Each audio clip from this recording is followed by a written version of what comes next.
Bogotá's biking blues. In an email newsletter earlier this year from the conservative Colombian journalist Ricardo Galán, in customary reproachful fashion, he berated Bogotá's cyclists for daring to use roads, as he put it, designated for motorised vehicles. His chief point was that with over 500 kilometres and counting of permanent cycle lanes in the city, bike riders should stick to those routes. Considering how chaotic Colombia's roads and, more specifically, its drivers are, one can see his point, even if it seemed that the safety of cyclists wasn't Galán's chief concern. He appeared to view them as nothing more than a nuisance, like a pesky housefly that needs swatting aside. In fairness, some cyclists do push the boundaries, in keeping with the anything-goes selfish mentality that many road users display here. No doubt Bogotá's authorities would largely concur with Galán that the city's cycle lanes are more than adequate and push bike users should stick to them. The capital's pure people, regardless of the creed of the mayor at any given time, love to boast of Bogotá's bicycle-specific infrastructure and its famed ciclovia. The latter is an initiative that sees many streets in the city closed off to traffic for a few hours on Sundays and public holidays, allowing citizens to walk, run, cycle, and even dance on them without having to worry about those murderous metal motors.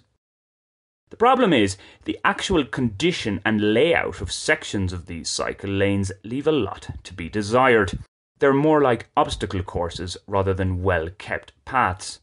In some places, to borrow an observation from a friend, it's a case of simply painting the footpath or road and labelling it as a cycle lane. This looks great on paper, and for marketing purposes, it's quite another thing actually navigating such routes. Challenges vary from trying to avoid pedestrians, street vendors and vehicular traffic to dealing with dangerous and damaging uneven surfaces, unnecessarily steep ramps and poorly constructed intersections. Indeed, some parts are in such a state of disrepair and are ineptly engineered that they'd be a challenge for an armoured tank, never mind a bicycle. Building up and maintaining momentum is next to impossible. The wear and tear on one's bike is significant. Thus, it's not surprising that regular cyclists, particularly those who have more delicate units, take to the roads, willingly putting their lives at a greater risk. Now, some motorists may say that the state of the highways and byways is also shocking. Fair point. Yet, by virtue of the larger size of these roads, for a cyclist there's often more scope to avoid the various pitfalls. There are also more opportunities to build up speed, to make steady progress. So while the cheeky cyclist weaving in and out of traffic may anger many motorists, it's not simply for an adrenaline rush that some take this option. All things considered, it's seen as the least bad choice. Where roads are regularly shared, as far as I'm concerned, priority should be given to pedestrians or wheelchair users first.